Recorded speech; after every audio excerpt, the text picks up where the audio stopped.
sekalipun elektabilitas dan popularitas Mahfud ini sampai ke Sidratul Muntaha sana, Bang, ke langit yang keberapa itu, kalau nggak ada yang minat di internal PDIP, Ya, wassalam. Pasti Jokowi ke Ganjar, Bang. gitu ya. Jokowi ini kan PDIP, Bang. Hmm. Bukan yang lain. Nggak mungkin Jokowi itu berhadapan-hadapan dengan Mega.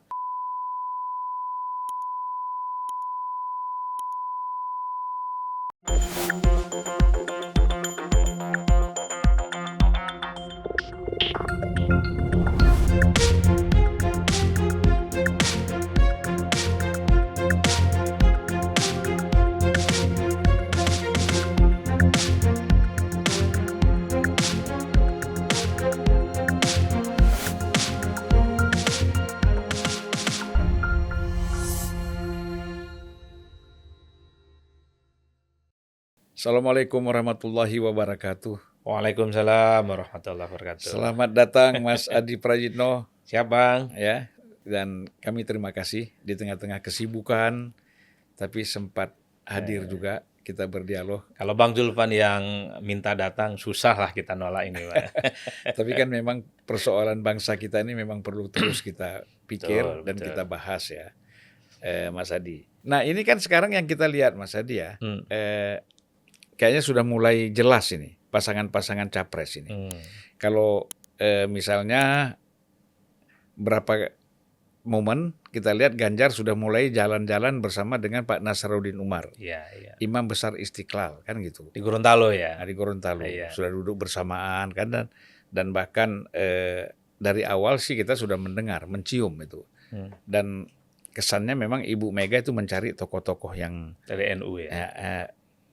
ya NU dan kemudian senior ya, dan kemudian disegani, ya kan, disegani oleh bukan hanya oleh kalangan NU tapi juga oleh kalangan Islam secara meluas di Indonesia kan gitu. Nah kemudian Prabowo ini nampaknya juga sudah mengerucut nih, ya kalau kita lihat antara apakah dengan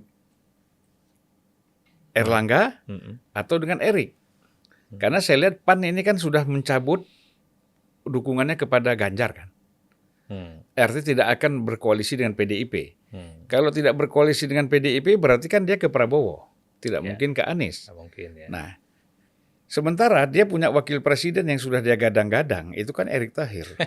Berarti kalau PAN koalisi dengan Gerindra, maka wapresnya adalah Erick Thohir. Kalau Gerindra dengan Golkar, itu bisa Erlangga sebagai wapresnya. Nah ini bagaimana pandangan Mas Adi? Atau ada pandangan lain barangkali? Rumit ya. Pertama soal Ganjar Pranowo ya. Ganjar saya kira berbeda dengan Jokowi 2019, Bang ya. Jokowi saat itu petahana, elektabilitasnya sekalipun belum mencapai angka 60%, kan di kisaran angka 50% ya. Jadi pilih wakil yang rada-rada tidak populer, merem saja, ada kemungkinan memenangkan pertarungan. Posisinya petahana. Kiai Ma'ruf Amin tidak pernah dibicarakan, popularitas dan elektabilitasnya tidak pernah muncul di survei. Nah, Ganjar banyak orang yang melihat polanya akan sama seperti Jokowi dengan Kiai Ma'ruf Amin, kalau dengan Nasaruddin Umar. Nasaruddin Umar kan harus kita akui, Bang, nggak pernah muncul di survei. Tidak pernah menjadi bahan pembicaraan di elit, tidak pernah menjadi pembicaraan di media sebagai sosok yang potensial maju di 2024. Itu yang saya bilang, ada kemungkinan memang PDIP sedang mengincar betul tokoh NU untuk disandingkan dengan Ganjar 2024. Nasionalis, religius, NU kita tahu bukan hanya ormas Islam terbesar di Indonesia, tapi paham keagamannya kan cukup inklusif, cukup toleran dan moderat. Cocoklah dengan suasana hati yang dimiliki oleh teman-teman PDIP ya. Tapi ingat, sekalipun hunting tokoh-tokoh dari kalangan Nahdlin, kalau popularitas dan elektabilitasnya ini rendah, ini bukan menambah elektabilitas bagi Ganjar, bisa jadi beban. Ganjar saat ini elektabilitasnya di kisaran angka 36%. Itu nggak aman secara politik. Maka posisi cawapres menjadi kunci. Ketika NU dicari, apakah jawabannya Nasaruddin Umar yang memang tidak pernah muncul dalam survei? Kenapa tidak Mahfud MD? Kenapa misalnya tidak Hovifah? Kenapa tidak yang lainnya, Gus Yahya misalnya? ataupun Gus Menteri. Itu kan tokoh-tokoh NU yang saya kira juga muncul secara signifikan, atau mantan Ketua Umum PBNU Kiai Said.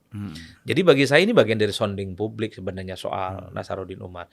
Kalau bicara tentang kompetensi, bicara tentang kealiman, bicara tentang pahaman keagamaan, saya kira tidak akan ada yang membantah itu soal Nasaruddin Umar. Guru besar Bang. Iya. Di UIN Syarif Hidayatullah Jakarta itu tempat saya ngajar itu. Iya. Nggak ada yang bantah. Ahli agama, mewakili non-Jawa seperti Yusuf Kala gitu, itu lengkap. Iya. Tapi ketika bicara tentang popularitas dan elektabilitas, ini tentu menjadi suatu hal yang serius karena Ganjar baru 36%. Beda ceritanya kalau elektabilitas Ganjar itu 50% ke atas. Jadi sekalipun wakilnya nggak muncul secara signifikan di survei, relatively akan leading seperti Jokowi dan Maruf Amin di 2019. Jadi Itu bayangan saya. Siapa yang tepat kira-kira untuk Ganjar ini wakilnya? Kalau bicara tepat secara ideal dan survei ya ada Hovifah dan Mahfud MD. Karena dua orang ini sejak lama dikaitkan dengan Pilpres, Bang. Iya. Mahfud populer mendapatkan momentum karena berani mengungkap ya persoalan-persoalan kejanggalan di Menteri Keuangan. Wah, siapa yang tak kenal Mahfud MD? Tapi kan rasa-rasanya belum ada yang berani untuk membackup Mahfud MD untuk bisa maju bersama Ganjar Pranowo. Dan elektabilitas Mahfud muncul di Cawapres. Iya. Orang juga kenal. Paling tinggi. Betul. Selalu tinggi. Tapi kan problemnya, sekalipun elektabilitas dan popularitas Mahfud ini sampai ke Sidratul Muntaha sana, Bang, ke langit yang keberapa itu, kalau nggak ada yang minat di internal PDIP, Ya. wassalam. Ini yang kemudian menjadi Kira-kira cukup nggak dilema. minat itu kenapa ya? Ini agak lucu nih. Ya tentu teman-teman PDI yang tahu. Iya. Mungkin Mahfud terlampau pintar ya. Terlampau pintar untuk bisa menjawab ini Atau semua. terlalu berani barangkali. Atau jangan-jangan terlampau berani, terlampau bersih juga gitu. Tapi kita tidak pernah tahu. Atau jangan-jangan memang Nasaruddin Umar ini punya kontribusi penting ke PDIP gitu ya. Dianggap sebagai orang yang kan kalau kita melihat statement-statementnya Pak Nasar dulu sering memberikan pembelaan-pembelaan ke PDIP, ke Mbak Mega kalau tidak salah ya, semoga saya tidak salah. Orang yang berani pasang badan ketika Mbak Megawati itu diserang, ketika kemudian PDIP juga sering dikritik oleh kelompok-kelompok yang selama ini memang berseberangan dengan mereka. Mungkin juga itu, tapi yang jelas bagi saya persoalan terbesar dari Profesor Dr. Nasaruddin Umar itu soal popularitas dan elektabilitas saja. Ya. Faktor kesolehan, faktor keagamaan, faktor kompetensi, pendidikannya bagus dan mantap, saya kira tidak akan ada bantah. Orangnya sangat Orang santun. NU santun sekali. Santun. Dalam, Mbak. Wah, kalau ngomong itu Ya. pokoknya hanyut nih. Saking santunnya, hampir banyak pejabat ya DPR ataupun eksekutif ketika menikahkan anaknya itu sering sekali yang diminta untuk nasihat-nasihat nikah itu adalah dari Pak Nasaruddin Pak Nasaruddin Umar, betul. Karena jangan sampai si penasehat ini ya kan menasihatin orang nikah, besok dia nikah lagi. Kalau Pak Nasaruddin kayaknya nggak mungkin gitu ya. Sebenarnya kalau bicara rata-rata umum, Nasaruddin Umar itu paket komplit, Bang. Orang NU penting, penetrasinya kuat, mewakili non-Jawa, Ya. soleh, paham agama. Jadi kalau mau nyerang-nyerang Ganjar Pranowo ada Nasaruddin Umar. Iya. Iya, punya penetrasi kuat, orang penting di elit-elit NU dan seterusnya. Kelas menengah dan terpelajar udah iya. mengenal baik lah. dia. Mengenal baik, kenal semua orang. Cuman satu-satunya PR besarnya itu belum pernah muncul di survei. Popularitasnya tak ada, elektabilitasnya nggak ada. Kalau kita melakukan survei, kan ada pertanyaan terbuka gitu ya. Kita tanya kira-kira yang muncul dalam pikiran masyarakat kita itu siapa yang layak jadi capres dan cawapres. Nasaruddin Umar sampai saat ini itu belum pernah muncul dalam radar pencapresan. Tapi saya nggak tahu kalau ke depan misalnya sudah mulai muncul deklarasi, mulai dukung relawan-relawan, dukungan-dukungan, ataupun acara bersama dengan Ganjar Pranowo, mungkin secara perlahan akan mulai menjadi perbincangan publik. Orang sudah mulai peduli dan tahu itu siapa Nasaruddin Umar. Pertanyaannya adalah apakah dalam rentang waktu mulai Mei 2023 ini cukup waktunya untuk melakukan kampanye sampai bulan Februari tahun depan, Bang. Agak rumit, memang nggak mudah.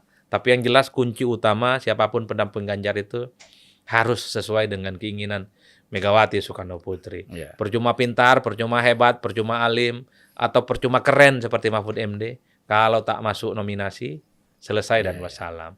Jadi memang faktornya itu adalah di Mbak Megawati Soekarno Putri. Ya, kalau Ganjar kita udah paham tadi ya. Mm-mm. Posisi yang paling tepat itu tadi dengan si Mahfud MD misalnya atau Hovifah kan gitu. Iya, Kalau iya. bicara kalangan NU, gitu maaf, ya. NU dan ya Islam tradisional Nusantara kan katanya begitu. Betul. Nah, Persis. nah sekarang Prabowo kalau kita lihat ya, bagaimana Mas Adi melihat misalnya Prabowo dengan Erlangga? Ini agak rumit juga ini, Bang. Saya ingat persis pernyataannya Hashim beberapa waktu yang lalu. Kalau Muhaimin memang cocok, dianggap pantas untuk bisa mendampingi Prabowo Subianto, mestinya Agustus tahun lalu, Bang, dideklarasikan. Tapi pada saat yang bersamaan kayaknya Prabowo ini nolak-nolak halus juga ke Erlangga dan siapa namanya Erick Thohir. Prabowo mungkin akan ngomong dia bahwa faktor kekalahan Nyapres 2 kali berturut-turut, kalahnya itu nggak ada jawabannya di Erlangga dan Erick Thohir. Kalah di Jawa Timur dan lemah di kalangan NU. Jadi Erick Thohir itu nggak bisa mengamplifikasi itu. Erlangga itu tidak bisa mengamplifikasi itu. Untuk menambal lubang lebar yang saat ini ditinggalkan oleh Prabowo Subianto. Tapi Erick kan satu pernah menjadi ketua HUT NU. Iya. Kemudian sudah diakui sebagai anggota Banser, sudah ikut latihan itu Betul. merayap-rayap itu kan. Bahkan masuk rekomendasi PBNU sebagai cawapres. Tapi NU nggak begitu, Bang. Antara elit dengan di bawah itu seringkali nggak nyambung. Elit ke barat, basisnya ke timur. Itu susah, apalagi elit ini kan dianggap newcomer. Terlampau bypass, terlampau cepat masuk NU-nya. Sehingga kelompok-kelompok NU yang di bawah, yang tidak terlampau politik, rada nggak nyaman sebenarnya. Kalau NU terlampau diidentifikasi sebagai bagian dari Erick Thohir. Itu yang kemudian membuat jarak antara NU dengan Erick itu seakan-akan nggak nyambung. Jadi sekalipun misalnya Erick itu dianggap orang sudah dekat dengan NU, jadi ketua NU, sahabat dan seterusnya, itu nggak penting, Bang. Karena suasana hati di bawahnya nggak di situ. Jangankan Erick Thohir, Muhaimin Iskandar aja berjarak dengan pemilih NU. Orang itu cuma milih partainya saja, tapi tidak milih Muhaimin. Buktinya, elektabilitas PKB kan 9,6. Muhaimin kecil, tidak muncul secara signifikan. Orang NU itu begitu, Bang. Hati dan pikirannya suka terbelah-belah. Partainya memang partainya PKB, partai NU maksud saya. Karena PKB ini lahir dari rahim NU. Tapi figur-figurnya belum tentu orang NU, Bang. Apalagi NU-nya baru pendatang. Apalagi NU-nya itu sertifikasi. Dulu ada PKNU nggak lolos juga ya? Iya, nggak lulus. Kurang apa Mahfud MD itu, Bang? Tapi dianggap tidak NU, Bang, coba bayangkan. Itu pernyataan Romi loh, kenapa dia ditolak jadi wakilnya Jokowi 2019 yang lalu. Termasuk Agil Sirat juga menyatakan itu kan. Betul. Makanya saya bilang tadi, kalau soal NU nggak NU itu agak hati-hati. NU memang penting, ormas terbesar, pikirannya moderat. Tapi kita flashback sedikit 2004. Kiai Hashim Muzadi dengan Mbak Mega saat itu berpasangan, kalah sama SBY. Padahal saat itu Kiai Hashim adalah ketua umum PBNU. Wiranto dengan Pak Salahuddin Wahid. Dengan Gus Solah, Wiranto, Gus Solah. Gus Solah kita tahu adalah adiknya Gus Dur. Kalah juga sama SBY. Dan saat itu orang-orang NU banyak. Itu NU semua NU, wakilnya. Yusuf Kala NU juga. Tapi NU yang agak ke pinggir. Bukan elit. Hanya pengurus wilayah. Kalau Gus Solah di pusat. Elit di HMI dan di nasional, tapi di NU bukan elit. Bukan. Kan itu. Bahkan Hamzah Has. Iya kan? Hamzah Has kan juga NU. Tapi nggak signifikan. NU itu penting memang, Bang. Ya. Tapi sekali lagi, bukan hanya sebatas tokoh NU, tapi dia tidak menerima daya adaptasi dan penerimaan di publik. Prabowo itu sedang mencari sosok figur penting sebenarnya. Kira-kira siapa tokoh NU dari Jawa Timur yang mampu mengamplifikasi dan menutup celah kekurangan itu. Tapi itu secara ideal. Tapi secara politik bingung juga Prabowo. Tidak bisa semaksimal mungkin memilih calon-calon yang sesuai dengan hatinya. Anggap saja Hovifah masuk di situ, Bang. Tapi bagaimana dengan partai pendukung yang lainnya? Muhaimin pasti nggak mau. Erlangga apalagi pasti nggak mau. Erick Thohir juga nggak mau. Kan begitu ceritanya. Apalagi Mahfud yang dipilih misalnya. Kan Mahfud juga sempat dikait-kaitkan dengan Prabowo Subianto loh. Tapi kan pasti ada reaksi yang keras. Memang Mahfud siapa? NU-nya aja tidak diakui oleh PKB kan. Waktu di 2019 yang lalu. Itu pengakuan Romi yang testimoninya sampai sekarang viral. Itu artinya apa? Prabowo memang butuh sosok yang bisa menutupi kelemahannya selama ini. Tapi sekali lagi Pak Prabowo ini kekurangan partai. Kalau partai-partai yang selama ini dekat itu angkat kaki. PKB kalau angkat kaki susah cari penggantinya, Bang. Belum tentu PAN langsung merapat. Belum tentu juga Golkar itu langsung merapat kan kira-kira begitu. Di antara kerumitan-kerumitan ini kalau mau jujur ya sudahlah tutup mata. Prabowo dengan Erlangga ikat udah Dengan selesai. Erlangga. Kenapa dengan Erlangga? Ketua umum partai, Bang. Ya. Saat ini Golkar itu runner up. Perolehan kursi di DPR itu nomor 2. Jauh ketimbang partai-partai yang lain gitu loh. Udah apa lagi? Kan yang dicari Dan di adalah Jawa mesin Timur partainya. mungkin perolehan suara Golkar cukup tinggi ya. Cukup tinggi dan signifikan. Cukup tinggi dan signifikan. Artinya masih bisa lah head to head dengan PKB. Ya. Atau ya Erlangga tinggal yakinkan PKB supaya iman politiknya nggak kemana-mana. Ini kan kawan lama semua, Muhaimin Iskandar, Erlangga Hartarto, kemudian Prabowo. Ini bisa bicara dari hati ke hati. Kalau Erlangga wakilnya, kira-kira apa yang kemudian membuat PKB itu tidak pindah ke tempat yang lain? Sangat mungkin itu dibicarakan ya. Iya kan kabinet ini bisa 30 orang ya. Porsi-porsi bagian kalau bicara kita sharing ya kan? Kan bisa ditambah, bisa jadi 40. Bisa. Suka-suka ya kan? lah, Bang. Kan ada wakil menteri. Nah, iya. Ya kan? Bahkan menterinya tambah. Tambah aja. Ristek-Disti dulu kan dipisah sama ini pendidikan. Pisah lagi nambah. Tapi kita harapkan jangan ada menteri yang ngurusin podcast ya, bahaya gitu. Aduh, bisa kacau kita ini nanti terlalu banyak aturannya. Terkait dengan Prabowo bagi saya begitu, Pak. Secara ideal memang butuh sosok NU orang Jawa Timur bisa mengonsolidasi kekuatan NU supaya ke Prabowo Subianto. Secara teritori Jawa Timur penting. Hovifah jawabannya di situ. Mahfud juga bisa diandalkan. Tapi itu tadi, kalau ambil Hovifah ataupun Mahfud, ya 3 partai yang saat ini dekat itu bisa angkat kaki, Bang. Kan kira-kira begitu. Karenanya secara politik, ya sudahlah ikat salah satu di antara mereka itu. Tapi Hovifah itu kan bau-bau Golkar juga ya. Ya, kata P3, P3, kata PKB, PKB, kata Golkar juga dekat sama Golkar. Pokoknya dekat dengan semuanya. Dekat yang semuanya. Tapi saya pikir tadi itu ya, bahwa faktor Erlangga itu penting. Karena Erlangga ini nggak bisa kalau nggak jadi capres atau cawapres, karena itu keputusan munas mereka. Dan partai besar juga, Bang. Jadi orkestrasi politik yang dimainkan oleh Erlangga ini jangan dianggap sepele loh, Bang. Ini bisa jadi poros politik tersendiri. Erlangga dengan Demokrat sudah bisa maju. Sementara AHY sampai sekarang hilal politiknya juga belum muncul. Siapa yang bisa menjamin kalau AHY nggak jadi wakil Anies itu akan terus berada di perubahan, Bang? AHY itu jangan lihat AHY-nya, ada SBY di situ. Punya nama besar, lebih besar dari Nasdem. Presiden 2 periode. Kan nggak mungkin Demokrat itu lillahi ta'ala berada di situ tanpa ada konsekuensi politik apapun, tanpa ada konsesi politik apapun. Jadi ketika Erlangga Hartarto ketemu dengan Demokrat, itu adalah satu sinyal bahwa Demokrat juga sudah mulai membuka hati. Bukan hanya istiqomah di poros perubahan. Kalau tawarannya lebih menggiurkan yang diberikan oleh Golkar kepada AHY dan Demokrat, bukan tak mungkin, Bang. Demokrat dan AHY itu angkat kaki. Tapi bagi pendukung Anies nih, padi ini buzzer. Ini mau gembosi poros perubahan. Lah kita ngomong dari tadi juga ngomong Prabowo juga kemungkinan kehilangan satu partai, tapi nggak pernah dibilang buzzer.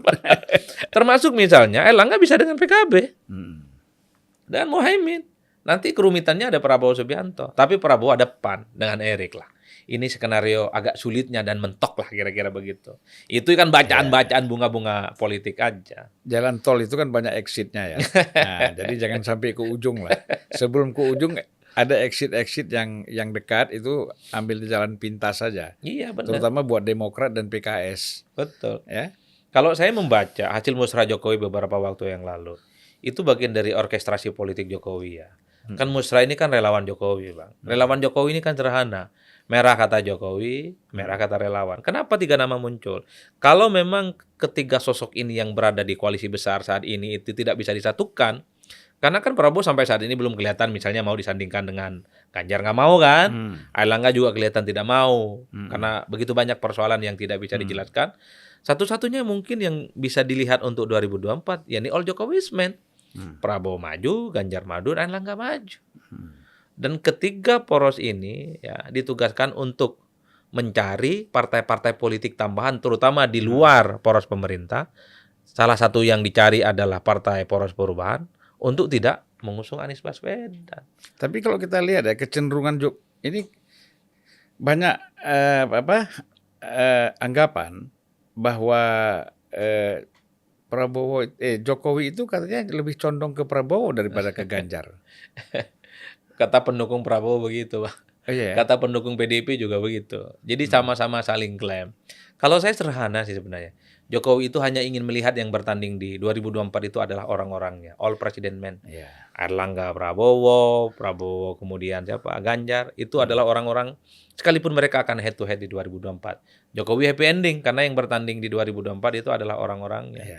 Salah satu cara bagaimana Erlangga bisa maju tentu bagaimana meyakinkan partai politik yang ada di pro perubahan untuk gabung.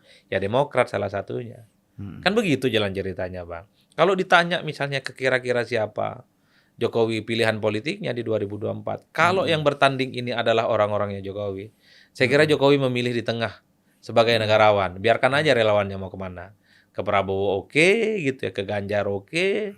Kemudian ke Erlangga juga oke. Karena bagi Jokowi yang menang ini pasti akan melanjutkan semua hal yang dilanjutkan Ya oleh kalau Jokowi. gitu Jokowi masih tetap jadi kingmaker dong. Iya. Buktinya semua orang rebutan berkah Jokowi kok.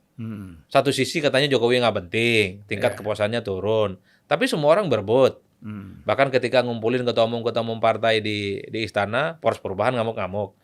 Lah kalau Jokowi mah nggak penting, suaranya nggak didengar, tingkat kepuasannya rendah, anggaplah begitu asumsinya. Tapi kenapa orang agak sewot dengan manuver politik Jokowi? Kan gitu aja, Pak. Iya. Kan kalau sudah nggak didengar petuah-petuah politiknya untuk pilpres, ngapain diributin? Toh nggak ngefek apapun kok. Tapi bagi saya, the end of the day-nya, pasti Jokowi ke Ganjar, Bang. Gitu ya. Jokowi ini kan PDIP, Bang. Bukan yang lain, jadi wali kota, jadi gubernur, jadi presiden. Ujung-ujungnya itu ya ke PDIP. Nggak mungkin Jokowi itu berhadapan-hadapan dengan Mega. Nggak mungkin Jokowi itu berhadapan-hadapan dengan PDIP gitu ya. Makanya saya agak sedikit strict nih sehari 2 hari ini. Jadi calon-calon yang lain itu jangan terlampau ngarep juga dapat dukungan Jokowi. Jadi Ya, tidak mungkin berhadapan, tidak juga mungkin saling membelakangi ya. betul.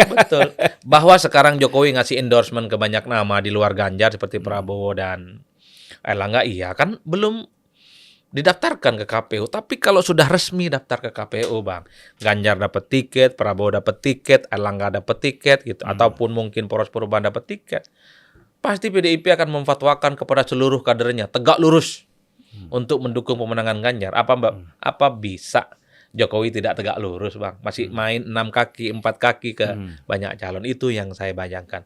Kecuali memang Jokowi juga ingin hadap-hadapan dengan PDIP dan Ganjar di 2024. Tapi bagi saya ini rumit dan nggak mungkin.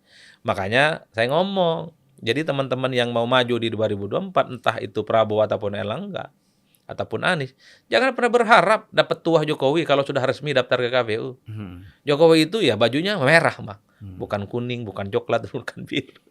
Itu saja menurut saya. Nah, jadi mulai saat ini teman-teman di luar Jokowi, di luar PDIP ini harus mulai move on, menyusun batu bata kekuatan politik di 2024 dengan atau tanpa petuah politik Jokowi. Kalau dapat dukungan dan petuah Jokowi, alhamdulillah. Kalau tidak dapat dukungan, ya nggak apa-apa. Kan sudah dipersiapkan dari sekarang. Ketimbang panik di akhir, kemudian galau nggak karu-karuan, itu kan repot. Jadi harus dipersiapkan. Prabowo harus mempersiapkan, Erlangga harus mempersiapkan. Di 2024 itu bisa tanpa dengan petuah Jokowi. Jadi kembali lagi ya, kalau misalnya tadi all Jokowi's men, itu kan berarti Anies tidak ikut. Dan pernah Mas Adi mengatakan, ya sangat tidak menarik kalau pemilu itu tanpa Anies kan? Betul. Kan betul, Bang. Kalau tak ada penantang, kalau tidak ada kubu oposisi, memang nggak menarik. Makanya saya membaca hasil musrah itu, kenapa 3 orang ini all Jokowi's men, Bang. Dengan asumsi Anies nggak maju. Makanya siapapun yang bertanding, ya Jokowi happy. Tapi beda ceritanya. Kalau Poros Perubahan dapat tiket, ngotot maju, iman politiknya tidak berubah, sekalipun begitu banyak gitu, ada huru-hara politik di sekitarnya, ada yang jadi tersangka dan terusnya, saya kira Jokowi akan bicara dari hati ke hati, ke elit-elit partai ini, Bang. Akan bicara dengan Mega, akan bicara dengan Prabowo, akan bicara dengan Erlangga, dengan Muhaimin, dengan Zulhas, dengan Mardiono, menyatukan kepentingan politik mereka, bagaimana cara melawan kubu perubahan. Kan itu saja. Saat ini memang orkestrasinya all Jokowi's men. Harapannya Poros Perubahan tak ada. Tapi kalau Poros Perubahan ada, saya kira endorsement para relawan itu, titik-titik dukungan Jokowi, saya kira tidak akan bersayap ke banyak begitu orang. Bahasa saya sih, Bang. Sebenarnya orang-orang surga itu seperti Mas Adi ini. Kenapa itu, Bang? Banyak pengamat-pengamat ini orang-orang baik ya. Orang yang selalu mencerahkan. Orang yang mencerahkan itu kan pasti orang-orang yang dinilai oleh Tuhan. Itu orang-orang yang sangat besar manfaatnya Amin. bagi masyarakat. Ya kan? Tidak dibayar, berpikir keras, ya kan? Baca buku bukan untuk diri sendiri tapi untuk masyarakat. Nah, kita mendoakan para pengamat-pengamat ini semua, ya, baik pengamat politik, ekonomi dan hukum dan lain-lain, itu semuanya adalah masyarakat langit dan masyarakat yang selalu ada di surga. Amin. Terima kasih. Assalamualaikum warahmatullahi wabarakatuh. Waalaikumsalam warahmatullahi wabarakatuh.